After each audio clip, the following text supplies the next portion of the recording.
Welcome! In this video, I will explain the third study method on the BEnglish platform, which is the testing corner. Click on the English icon for tests.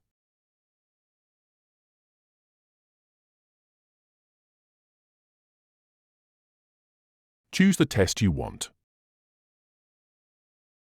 Read its description carefully.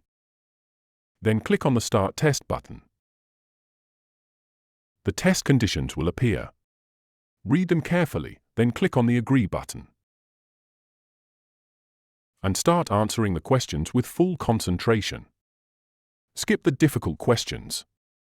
And pay attention to the timer at the bottom of the page.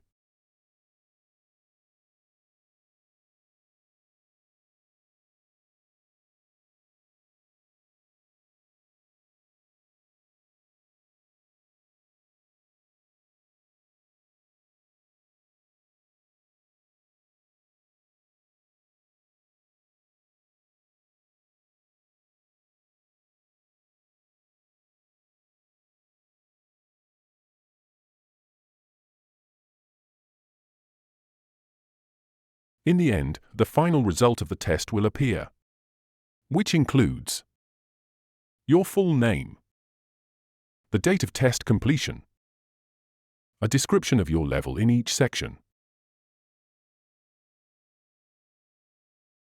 the overall final score, and the number of incorrect and correct answers you provided.